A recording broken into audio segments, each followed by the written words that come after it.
Hello and welcome back to my channel. My friend reached out today that I haven't spoken to in a bit, and just was asking how I was doing. And I was trying to I didn't even know how to answer that. I was just I sat with it for a while before answering, just been how do I explain this? And once I explained it, I was oh, I need to share this. How reality lately, more and more and more, is just feeling like one big psychedelic trip. And Ram Dass talks about this all the time, and how, it feels like that. And Ram Dass lately has been the thing that has kept me sane through a lot of this, because when I'm questioning what I'm experiencing, or I'm whoa, this is so strong, whoa, this is too much, he just grounds me and brings me back into my center, and I'm right, this is all, it's fine, everything's fine, we're moving through some wild things right now, and this is just the process of awakening. And the process that I'm experiencing right now is, and the transmissions that have been coming through, and the embodiment that I've been being pulled into embodying, is the oneness, is the realization and knowing that we are all one, that there is no separation between you and me. And how I've been experiencing that over the last 5 years through this, whatever you want to call it, healing path, most of it has been just dropping my stories. And I didn't know that's what I was doing. I just was in the process of, in the beginning days, it was I called it healing my trauma, and doing all that. And then it transformed into, oh, I'm just letting go of the stories, as I started to see trauma and everything we may have experienced. When we identify with our experiences, and we identify with our identity of, oh, I'm Alyssa, and this is my identity, and this is what I like, and this is what I don't like, and this is what I do for a living, and that's an identity that we build. It's not the truth of who we are. That's an identity, but underneath that is the truth of who we are. And underneath that, the truth of who we are is just oneness. We are one soul in many different bodies, experiencing the illusion of separation, while we are all playing out all of these different characters, all of these different stories. And these stories are beautiful, and these stories are all leading us back to the one, whether it is in this lifetime or it's when we drop our bodies. When we drop our bodies, we return to the one. We dissolve back into oneness. But with what is shifting in the world right now, and what I feel shifting within myself, is that we aren't dropping our bodies. New Earth isn't a place that we go to. We do not leave this earth to go somewhere else, to go to heaven. Heaven is within us. The kingdom of heaven is within. And the process of returning to oneness now can be done in our physical bodies, and it is being done in our physical bodies. And that looks like dropping all of our stories, dropping the identities, dropping the attachments, dropping all of the stories. Everything that has ever happened to you is a story. It's a story that's just playing out in your life. And when you hold on to that story, you are identifying with it, and then you're creating from those stories, and you're living your life as that identity. And as long as you're holding to any story, that is what you're creating from. That is the life that you're living. That is the identity you're living from. But more and more, we're being asked to, we as in me, as in you, we are being asked to let go of the stories. And that is the work that I've been doing for years now, but especially over the last year, I'm very aware of exactly what I'm doing. Before, I didn't know I was letting go of the stories. I thought it was healing. And it's just getting clearer. And now I don't dive into pain. I don't dive into the old stories. I see them. I don't identify with them anymore. I see a story come up if it's triggered, or where there's aspects of Alyssa, which is the name I was given at birth. There's aspects of Alyssa that still play out, of who she thinks she is, and what she is still holding on to, the little aspects of her that are still holding on within my being, within my vessel. But overall, I have released Alyssa. I've released her story. I've released all the stories that she was carrying from my being, and more and more and more, I am just becoming an empty vessel, which the more I empty myself out and purify my body and purify my mind by releasing all of these stories, identities, literally, they're just, this is what I call stories, attachments, story, trauma, story, our past, a story, who we think we are, a story, our roles we play in life, sister, brother, mother, they're all stories.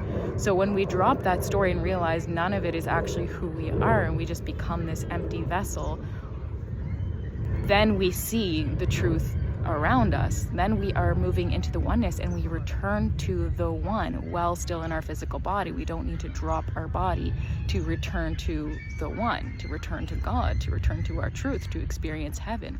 When we give up our stories, which in Christianity I see, because I explore all of the different religions and practices, when we look at Christianity, they would call what I see as sin is literally just stories. And it's not a sin to have stories. Sin just represents, that word sin to me just represents how it decoded within myself is, oh, sin is anything that just keeps us in suffering. What keeps us in suffering? Our mind keeps us in suffering. The moment we transcend the mind, we don't experience suffering anymore. When we stop, and how we transcend the mind is we stop identifying with it. How we transcend our bodies, how we transcend our experience is stop identifying with it. We are merely God, Goddess's witness, that we are just the witness. Nothing sticks to us, we don't get wrapped up in any of it when we are the witness. We witness it all and observe it all in loving awareness, because that is the absolute truth of who we are. We are awareness. We are awareness in love. We are love in awareness. We are now aware that we are love, and we are loving the fact that we are aware of that truth.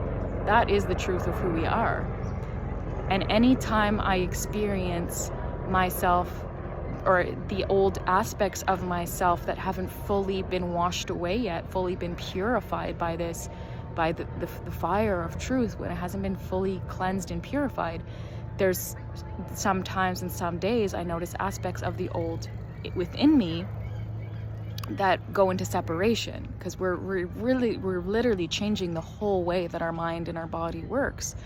And when I go into separation and I see you as the other, and I hold stories against the other, and I'm like feeling resentment or anger or like irritants, and it's okay to feel these things, but observe them and don't become them. Observe them and don't identify with them. And then you can, when you feel a trigger or you're feeling something that you're holding against someone, a story of, oh, this person is this or that, and you're holding this story against them or over them, you're holding that story against you. And then you went into separation for a moment there. And when I notice myself fall back into this, because it's a practice and it's getting easier and easier and easier, but I still fall into it when I when I start to see someone as the other and I don't see them as myself, and I stop and I for a second slip out of my center, slip out of the center of the truth, and I see someone as the other, and I'm holding a story against them, I literally start to experience pain in my own body, suffering in my own body, because I'm creating suffering within myself.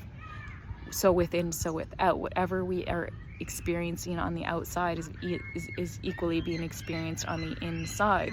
And when I experience myself going into separation outside of myself, which is within myself, with a story with someone in my life, then I feel that separation within my body, and it's painful, and it literally feels like suffering. And to return to that bliss state, that ecstasy state of being, of the oneness, I dissolve that separation within myself. It literally feels like there's a crack within my whole body, and I'm not fully whole.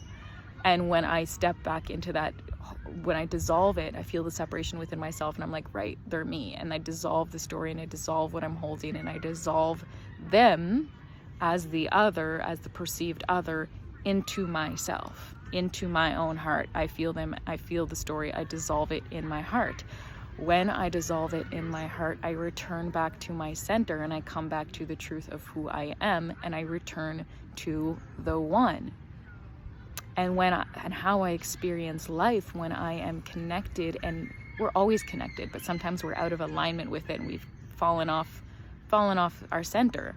When I'm in my center and I'm experiencing oneness, I experience oneness with everything. I can feel my energy in a bird, in a bug, in a tree. I can watch nature around me, and I'm like, I see myself in it. I feel my own energy within it, and I feel literally no separation. I can feel what they're experiencing. I can feel what it feels like for their feet to be on the earth, for them to crawl up a tree. I can feel it.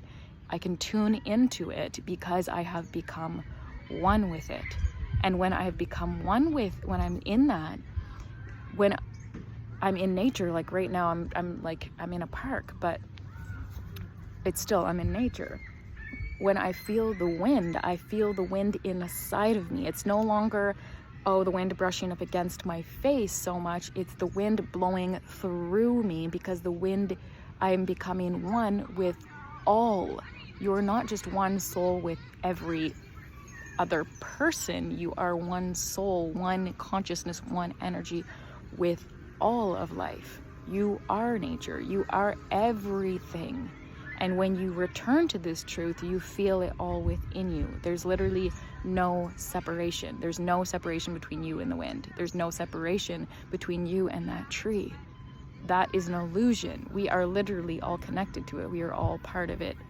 And yeah, so I was just explaining this experience to my friend, and how, like, the more I am an empty vessel, it's just getting stronger and stronger. The more I empty myself, the more I drop the stories, and it's an everyday, daily practice. I notice a story come up and I'm like, oh, there's another story. Oh, I got sucked into a story there, and I feel it and I dissolve it within myself.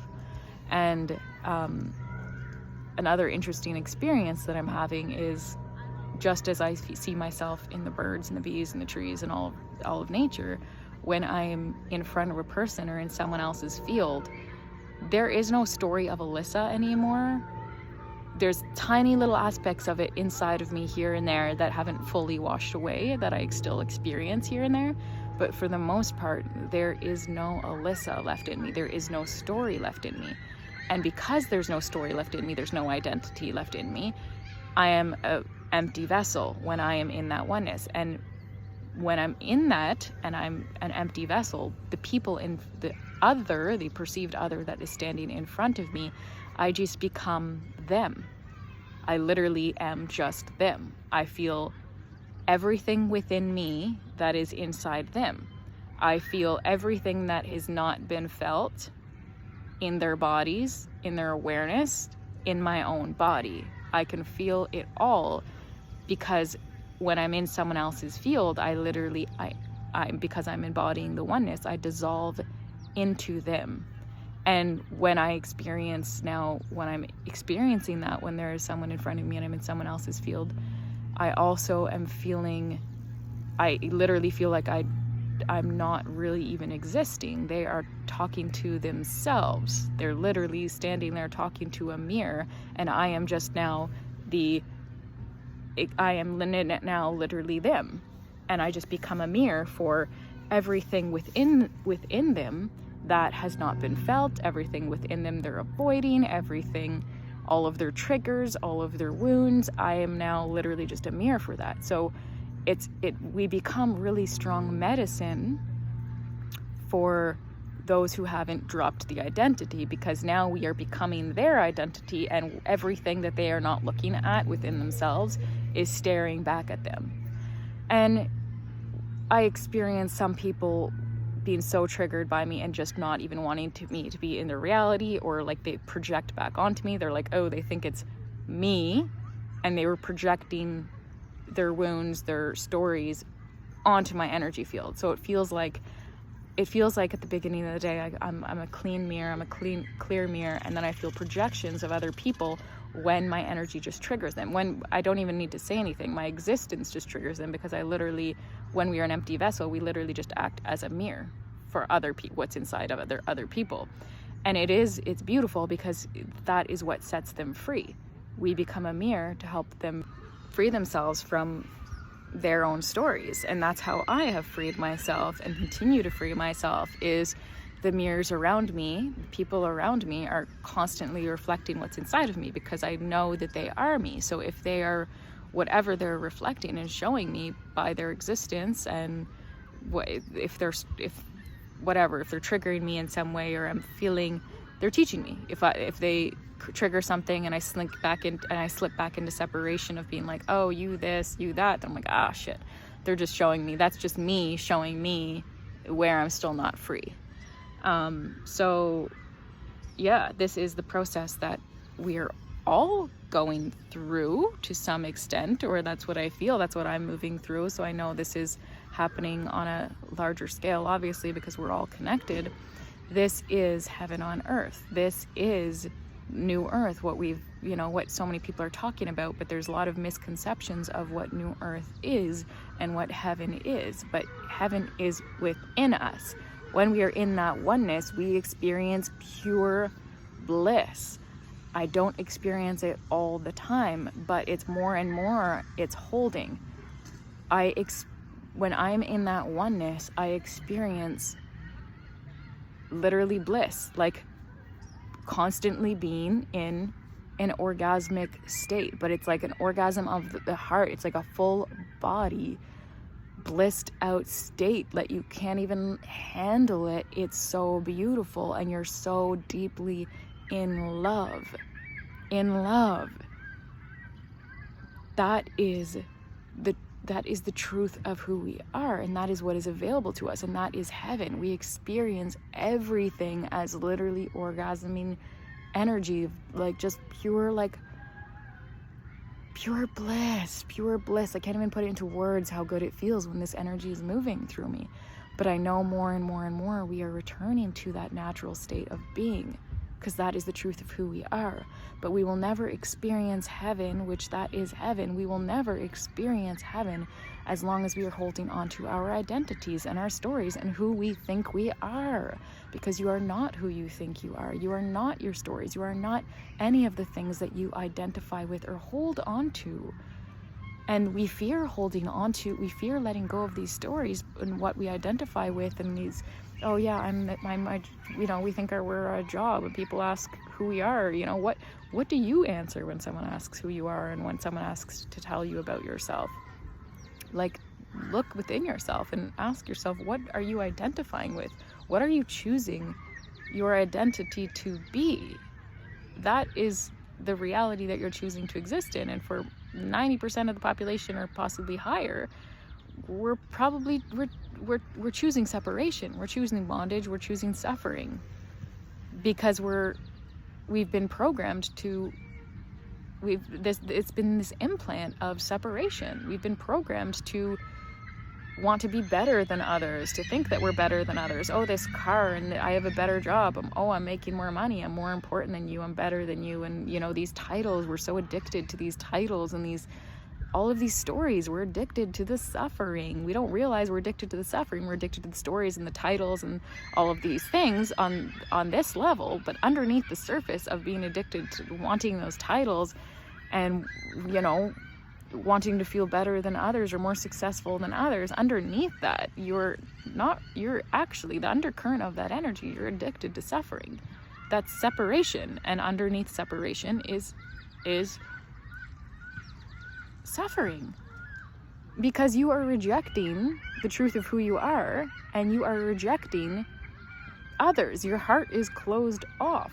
You're not fully whole, or you're not allowing yourself to be whole, because you are cutting off aspects of yourself. It's like cutting off your own arm. That is the pain we experience when we are creating separation, because we are all one body. Literally, we're all one soul, just in different bodies playing different stories. And when we drop the story, we see the truth of who we are.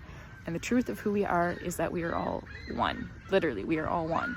And yes, there's a lot of darkness in the world right now. perceived darkness.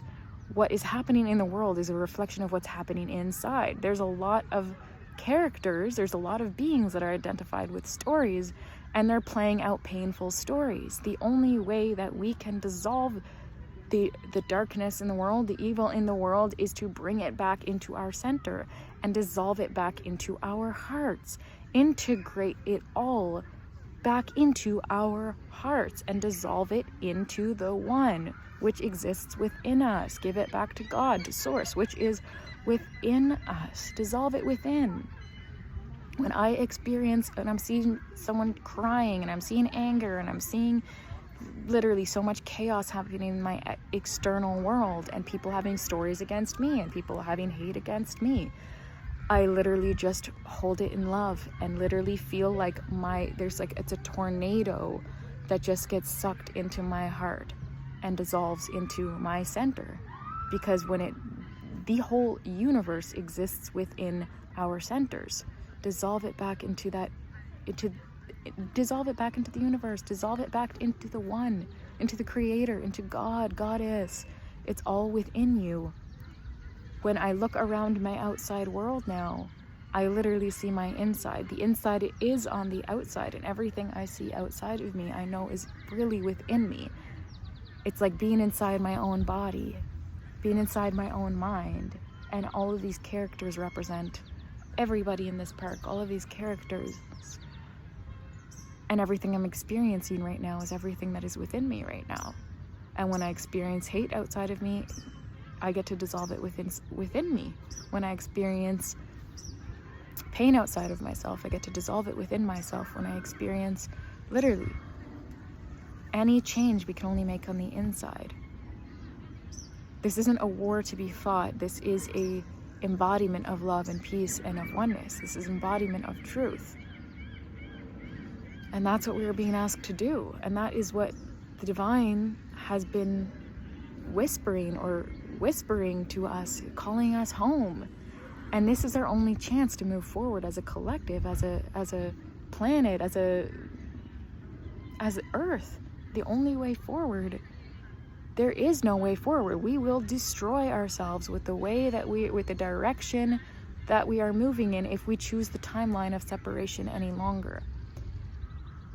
If we don't choose the timeline of oneness and we keep doing that inner work, and if we don't return to that oneness and drop our personal stories, there is no future for the earth. There is no future for any of us.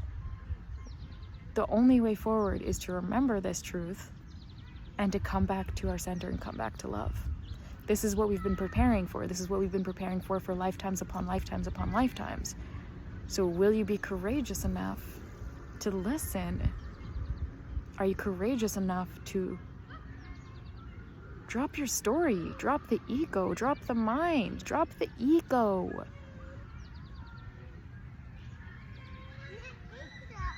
Ram Dass talks about how the mind is block between a clear view of God or something like that. I forget the exact words that he uses, but yeah, when we identify with the mind, when we give the ego power, which is the ego is literally just the representation of separation, of self, thinking that I am my own. Yeah, it's literally the ego is the separation. That I think that we are transcending the ego. There's a lot of people that say killing the ego and not killing the ego. I don't think we kill it. But I do know that what I know within myself is that we transcend it. We transcend it because we stop identifying with it and it just crumbles. It literally is just like a mask that we're wearing on our face that literally just crumbles. So yeah, we do. I don't see it as killing it. I see it as we're transcending it. The more and more we stop identifying with the stories of the ego and we start seeing, and all of our stories, literally, at the moment we start dropping the stories and we return to oneness, the ego just no longer exists. We won't need an ego anymore because there is no ego in heaven. There is no ego in oneness. It is all us. So yeah, this is the work that I feel we are being called to do This is how I've been experiencing reality, how I've been experiencing my beingness, and how I've been experiencing the world around me. And yeah, it's been beautiful and crazy and strong. When I'm in other people's fields, it can be strong because what I experience is literally becoming them. So I step into a field feeling clear and good, and then I become everything that's on the undercurrents, all the stories that are being held, and I feel it all within my own body. And then my body is transmuting it and transcending it through me bringing it back into my heart, me feeling it and expressing it out of my body through singing, through dancing, through movement, through all the tools that I use to transcend the mind and drop the stories. Anyways, I think that's all I have to say today. Wishing you much love and ease on your journey home. Home, when I say home, to your center, to the truth of who you are. I hope this transmission helped in some sort of way for you, and much love to you, much love to me, through you, through me.